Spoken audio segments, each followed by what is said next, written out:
Assalamualaikum warahmatullahi wabarakatuh. Baiklah, di sini kami dari kelompok 23 akan mempresentasikan hasil diskusi kelompok kami, yaitu tentang aplikasi uji beda proporsi oleh Betty Maharani dan Sinta Maharani.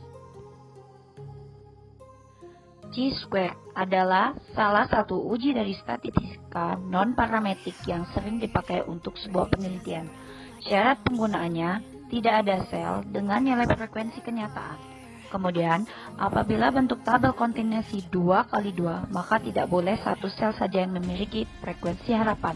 Dan apabila tabel lebih dari 2x2, maka frekuensi harapan yang kurang dari 5 tidak boleh lebih dari 20%. Bentuk hipotesis.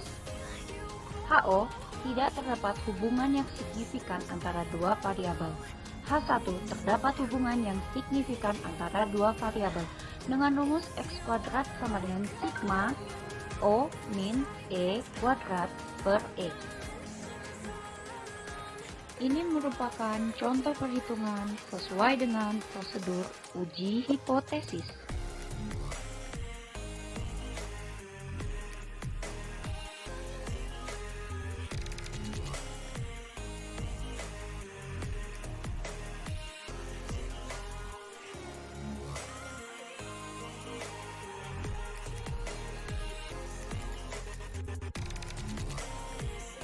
Dari hasil perhitungan didapatkan min 19,28 dan modus 18,7, median 19,7 dan standar deviasi 2,81.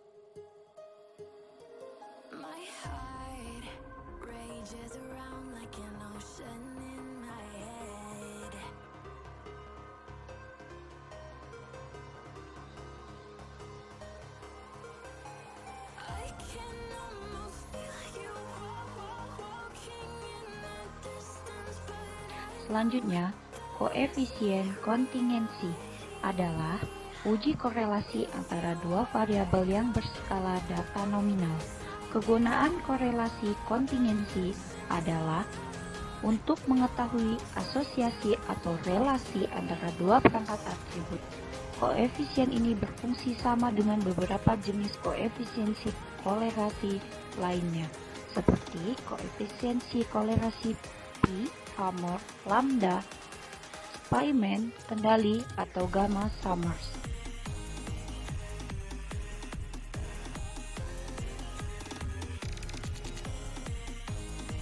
Ini adalah rumus kolerasi kontingensi dengan C sama dengan akar X kuadrat per N plus X kuadrat.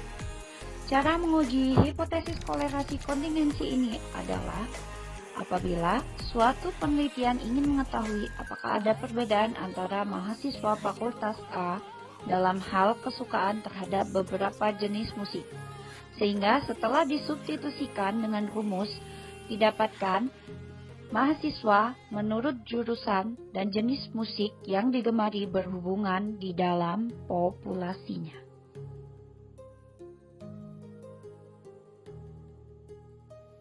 Fisher extract. Uji ini dilakukan untuk menguji signifikasi hipotesis kooperatif dua sampel independen.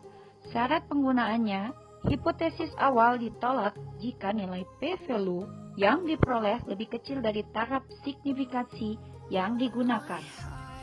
Nilai p-value didapat dengan menjumlahkan peluang dari permunculan data dengan peluang dari kemungkinan permunculan yang lebih ekstrim atau dapat digunakan sebagai tabel Fisher.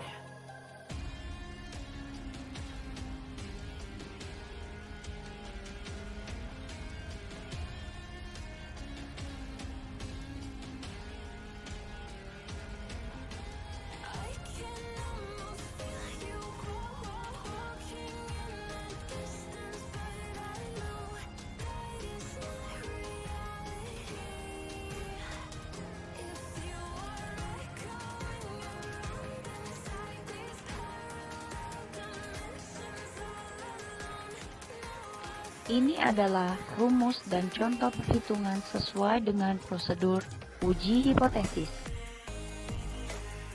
Sehingga hipotesisnya H0 tidak terdapat perbedaan proporsi pasien yang menderita kanker paru-paru antara yang merokok dan tidak merokok, dan HA terdapat perbedaan proporsi pasien yang menderita kanker paru-paru antara merokok dan tidak merokok.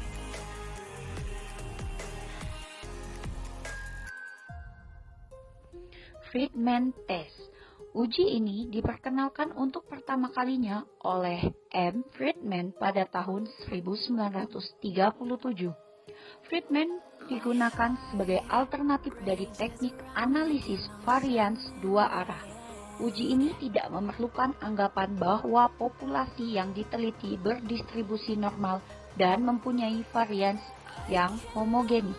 Oleh karena itu, lengkapnya uji ini dinamakan analisis varians jenjang dua arah Friedman.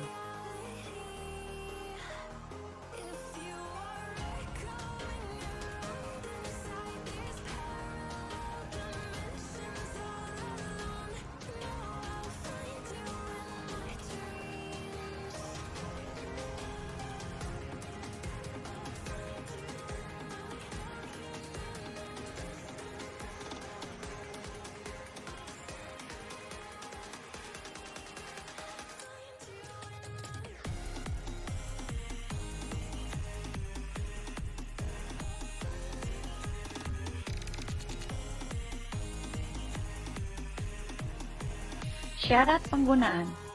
Berikan peringkat nilai-nilai observasi dalam masing-masing blok mulai dari 1 untuk nilai observasi terkecil sampai K untuk nilai observasi nilai terbesar.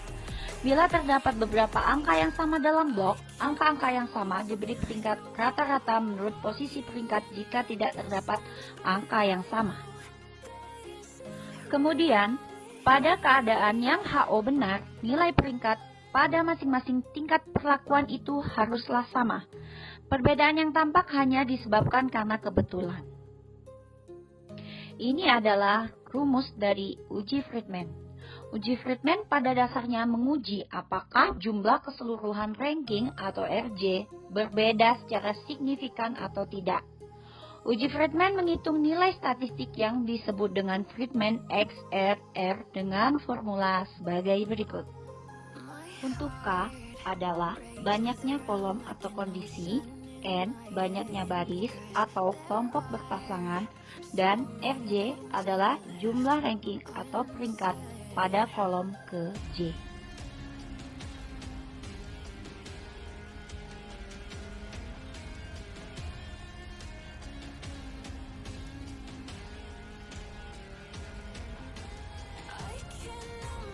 MC-NEMAR. Uji MC-NEMAR diperkenalkan oleh ahli psikologi bernama Quinn MC-NEMAR pada tahun 1947.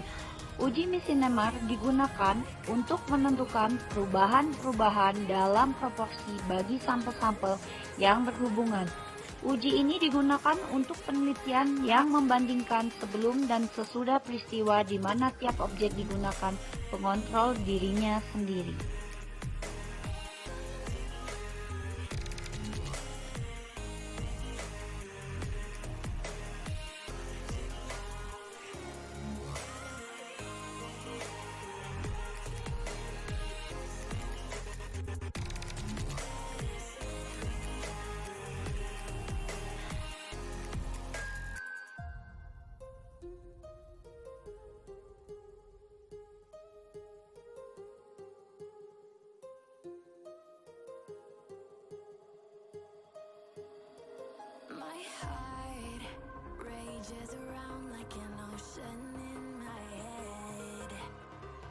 Untuk hipotesis, HO tidak ada perbedaan antara nilai sebelum dan sesudah.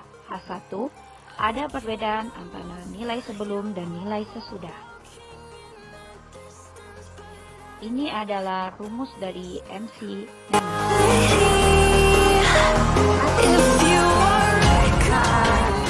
Assalamualaikum warahmatullahi wabarakatuh.